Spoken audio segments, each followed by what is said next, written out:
Bharatiya Janata party का किसान मोर्चा अपनी 40 टीमों के साथ 104 विधानसभा क्षेत्रों में वो गन्ना बाहुल क्षेत्रों में जा रहा है।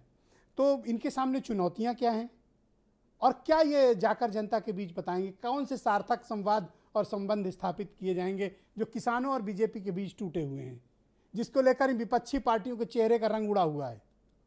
देखिए, ये 104 विधानसभा सीटों पर जो सम्मेलन की बात भाजपा की ओर से आई है, बीजेपी किसान आंदोलन के उस गुस्से को धीरे धीरे कम करना चाहती है, जिसका नुकसान उसने पंचायत चुनाव में देख लिया है।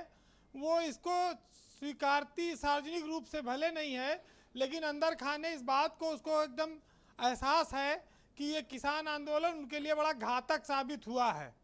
और पश्चिमी उत्तर प्रदेश जो गन्ना बेल्ट है, वहाँ पर ये सम्मेलन ये ज़्यादा करेंगे संख्या में।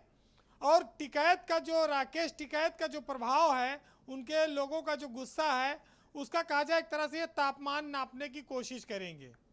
बीजेपी ये जान चुकी है कि पश्चिमी उत्तर प्रदेश में रालोद और समाजवादी पार्टी का जो गठबंधन है, वो भी एक बहुत इंपॉर्टेंट रोल में आ गया, भारी पड़ रहा है।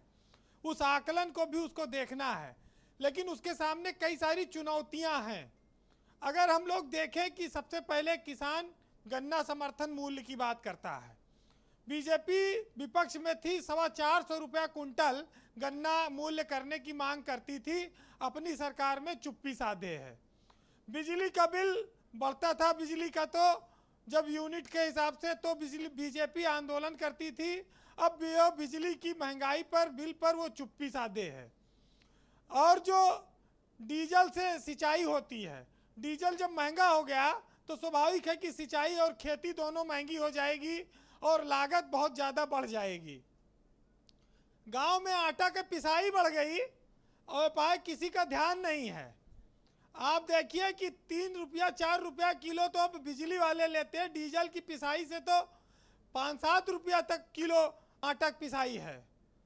और आटा अगर आप पैकेट का खरीदिए बाजार में तो 40 रुपया किलो, 50 रुपया किलो आटा आ रहा है, नॉर्मल आटा। तो किसान का तो उसका गेहूं तो 15 रुपया भी नहीं बिकता है, उसका आढ़ती 12 रुपया 13 रुपया दाम लगाता है, और आटा 45-50 रुपया किलो बिक रहा है बाजार में। इसका मोटा फायदा कौन उठा रहा है? तो जब बीजेपी किसान सम्मेलन करने जाएगी कार्यकर्ताओं में, जनता में, विधानसभा क्षेत्रों में, तो उससे हो सकता है ये सब बातें भी लोग पूछें। उनके नेता डरे हैं, ये बात सही है। त्यागी जी बैठे हैं, पश्चिमी उत्तर प्रदेश के हैं, वो भले इस बात को स्वीकार न करें, लेकिन ये जितनी बातें हैं उनके सामने भी आएंगी, चाहे हम करें, चाहे कार्यकर्ता करें, चाहे जनता करे विधानसभा की, तो वो तो इसका जवाब तैयार कुछ रखे होंगे। लेकिन एक बड़ी बात यह कि 8 महीने से आंदोलन चल रहा है 3 किसी बिलों को लेकर। इस पर वो राकेश टिकैत से बात करने कब जाएंगे, या राकेश टिकैत उनकी नज़र में कब तक खलनायक रहेंगे?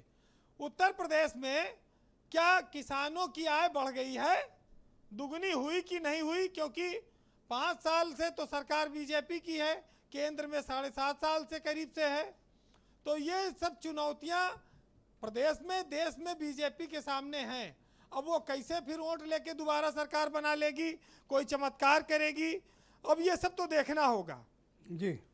ये जरूर है कि बीजेपी के पास एक किसान सम्मान निधि है, 2000 रुपया देती है। तो गांव में लोग कहते हैं भैया कोई कुछ नहीं देत रहा, मोदी कुछ देत तो बाय, कुछ तो आवा। जिसके पास आ जा रहा है, 5 किलो राशन मिल जा रहा है, तो भाई जिसको मिल रहा है वो खुश है, जिसे नहीं मिल रहा है वो नाराज है।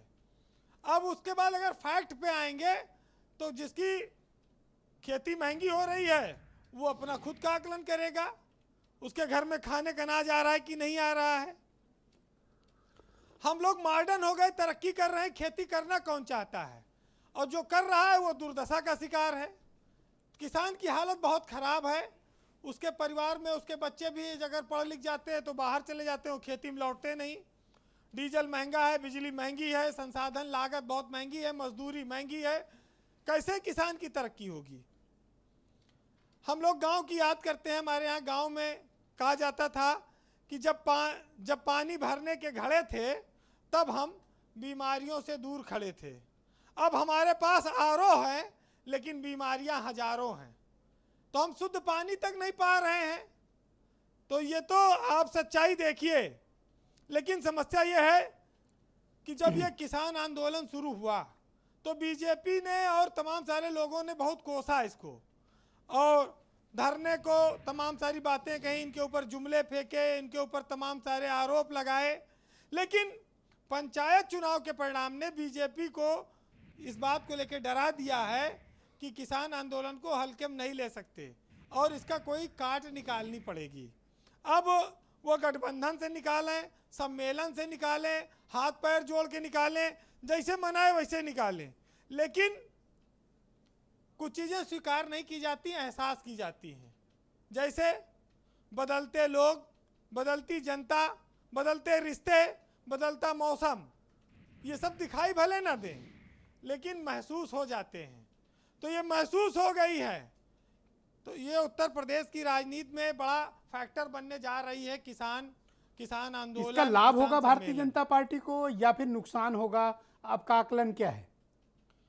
भाई अगर लाभ होता तो प्रदेश के गन्ना मंत्री सुरेश राणा से लेके पश्चिमी बेल्ट के तमाम बड़े नेता अब तक मुँह छींट के बड़े बड़े साफा बांध के सम्मेलन शुरू कब का कर चुके होते और जाके काफिले के साथ किसानों के। बीजेपी के नेता पश्चिमी उत्तर प्रदेश में घबराए हैं। जो गन्ना बेल्ट है, आप चाहे बिजनौर, सहारनपुर और शामली, मुजफ्फरनगर से लेके जितना आप जाएंगे, मेरठ, बागपत, जिधर चलेंगे आप, तो ये तो समस्या तो है ही है। योगी सरकार ने कुछ चीनी मिलें चलाई, काफ़ी सारे गन्ना का भुगतान किया, लेकिन उसके बावजूद वो पंचायत चुनाव में इस डैमेज को कंट्रोल नहीं कर पाई है। नुकसान अध्यक्ष इनके जीते हैं, सदस्य ज़्यादातर हारे हैं, जनता का चुनाव ये हार गए हैं और सेटिंग वाला चुनाव जीत गए हैं। अब उससे जीत हार से अगर ये आकलन करो तो सरकार को तो 360 सीट आ रही है। अगर अध्यक्षिक लिहाज से देखो तो 360 विधायक आएंगे बीजेपी के, तो क्या ये आएंगे? ये कोई मानेगा? तो कुल मिला के बात इतनी है जी। बहरहाल आज किसानों की बात है तो किसानों पर 4 लाइनें कहूँगा। जो कमजोर होते हैं गद्दी नशीं वो, जो कमजोर होते हैं गद्दी नशीं वो, जमाने के दुख दर्द कम देखते हैं और जो तुम कर रहे हो वो हम देखते हैं और किसानों पे होते सितम देखते हैं और किसानों की मेहनत नशरम देखते हैं और बगावत का दम और खम देखते हैं और जिन्हें अन्नदाता बुलाती है दुनिया, आज उन्हीं की परिस्थितियां हम विषम देखते हैं। बहुत बहुत शुक्रिया वीरेंद्र जी, आपका बहुत बहुत धन्यवाद। मैं संजय त्यागी जी को आमंत्रित करूंगा इस डिबेट में। भारतीय जनता पार्टी के किसान मोर्चा के प्रदेश उपाध्यक्ष हैं। त्यागी जी, ये आरोप लग रहे हैं कि अब जब चुनाव नज़दीक आया है, विशेष तौर पर मैं अखिलेश यादव जी के ट्वीट का अगर जिक्र करूं तो उन्होंने लिखा है